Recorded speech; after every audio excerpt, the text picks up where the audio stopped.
So, good afternoon, YouTube. Hope everyone's having a wonderful, wonderful weekend.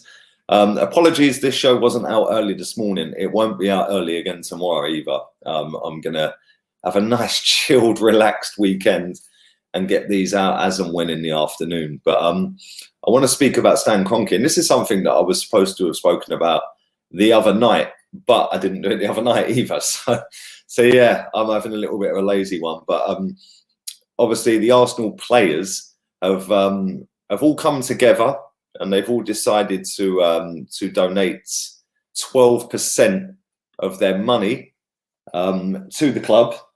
We spoke about that the other day. That was led by Hector Bellerin, Captain Fantastic. Give him a new deal. Give him don't actually don't. But apparently Hector Bellerin and Mikel Arteta led the revolt on that one. On giving 12.5% of their money back to the club for a whole year up until March next year. If they qualify for the Champions League, they get all of it back. If they qualify for the Europa League, they get 7.5% of it back. So worst ways, the club are keeping 5% because we ain't getting Champions League, are we? Let's be real here. So fair play to the players. That's really, really good news. And I'm glad they've done that because obviously the club don't want to furlough their staff. We've seen the fallout from Liverpool doing it. We've seen the fallout from Tottenham doing it. They've both reversed their decisions. So it's nice that the players can actually come together and do that. And like I said, Mikel Arteta has actually suffered from this and he's come out the other side. So, you know, it was nice that he and Bellerin decided to get the group on it and get everyone involved in doing that. Because listen, the hierarchy at Arsenal, I think it was all the board members and a few other high up members of staff have all taken a third of their pay straight off and said, right, we're not taking that. We're only taking 66% of our money. And it's nice that the players who, by the way, are the biggest earners at the football club, have actually clubbed together and done the same now. Now, let's move on to the owner, Stan Kroenke. And there's a lot of reports going around suggesting that he's going to put a big cash injection into the club. It's not clear what that means. You know, does that mean he's going to put a load of money in there for us to go and do transfers? Does that mean he's just going to put money into the club to pay the staff, to top up the money that the players are putting in? Or does that mean that he's going to put that money in to give the players their 7.5%? Because, like I said, we're not going to get Champions League, are we? So is that to cover their money later down the road? It's very unclear what this money is about. Is this a PR stunt? Possibly. But at the end of the day, I'd imagine that he's feeling the heat as well. He's seen that Liverpool and Tottenham have tried to furlough staff, which I'm sure is a conversation that Arsenal have had. I'm sure Arsenal have had a conversation saying, look, shall we furlough our staff? But I'm glad they're not doing that. And I'm glad that, you know, we're actually the first club to do this, by the way, in the Premier League, to take the pay cut and put it back into the club. So fair play to Arsenal. Listen, I knock Arsenal a lot of times. I slag them off and coat them off quite a lot when I don't like things. I'm happy that they've done that. And that's a really good thing that they're doing. For the owners, I think, you know, listen, they own a lot of sport franchises, you could call them. And I'm sure that the Kroenkes are feeling a lot of heat right now because they're not getting an income. They ain't selling anything. They might be selling the odd shirts here and there online. I'm sure people are still buying online.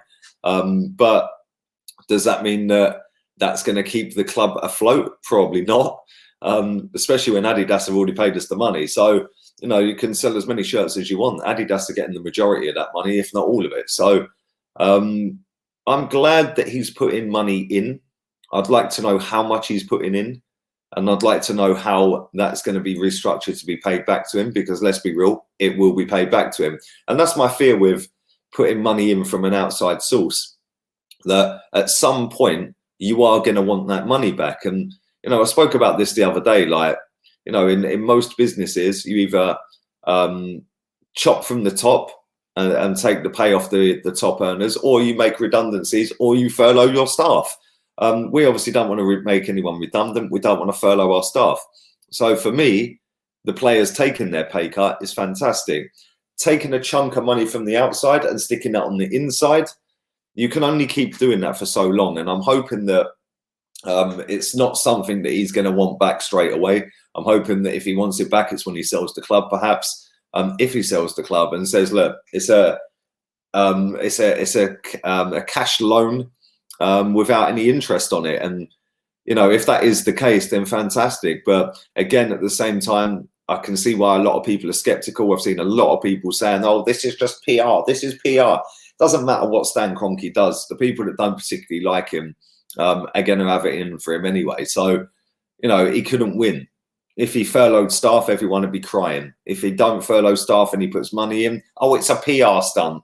Well, listen, at the end of the day, what would you rather? Would you rather our staff furloughed and us get dragged through the media and coated off left, right and centre?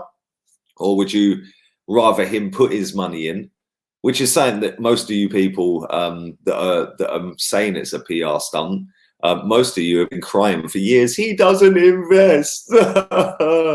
He doesn't give us any money. Well, yeah, that's because he's seen us mismanage our own money for a decade. So why would he give us his own? Like, come on. But now he is giving us his own money, and you got to say fair play. He's not taken any money out of this football club for a long, long time. He's only taken £6 million in total since he's been here, which is 1/3 of Mesut Ozil's annual salary. So, when you look at things like that, and when you look at the situation, it's an unprecedented situation. He didn't know this was going to happen. The players didn't know it was going to happen. Nobody knew it was going to happen. And nobody knew that it was going to go on for as long as it has. And now another 3 weeks as well. And potentially more than that as well. I see that the Premier League had a meeting on Friday. They're trying to get the season started again on the 8th of June. They're desperate to finish this season. It's worth about £750 million to them not to finish. So they'd lose that if we didn't finish the season. And that just goes to show how big the Premier League is. But it also goes to show how greedy this lot are. That no matter what, they are going to try and get this season finished, whether that be in June, July, August, September, to the detriment of the health of the players. And when I say the health of the players, I don't mean in terms of it's not safe to go back and play football, because that'd just be stupid. They'd never do that. Yeah, I didn't mean it like that. What I meant is that these players by June would not have trained properly day in, day out. I see a lot of them sitting at home with bottles of wine and, yes, they can still run laps of their garden and stuff, but it's not the same as going into training every day and doing stuff with the ball in the group every day. There is going to be a hell of a lot of injuries if they do this. There's not going to be time to have a little mini pre-season before the end of the season, if that makes sense. They're desperate to get it done, and I think it's ridiculous. I think that they should just scrap it now. Yes, obviously I miss football. Yes, I want football to come back, but I think they should scrap it.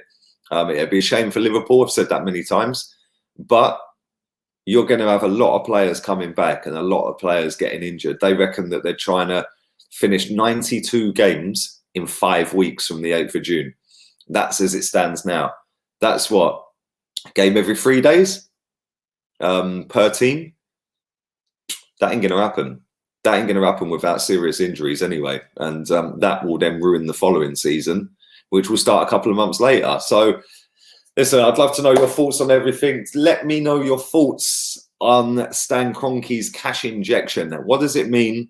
Does anyone know how much it is? What's it going to get spent on? Leave all of that in the comments. I will be back at 5 o'clock.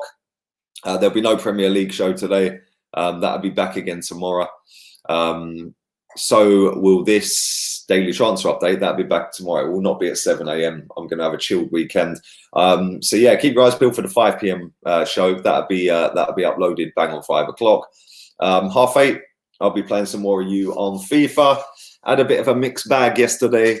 Got slapped a few times and slapped a few times. So yeah, anyway, all have a wonderful, wonderful Saturday afternoon, whatever it is you're doing. I'm out of it. Laters, peeps.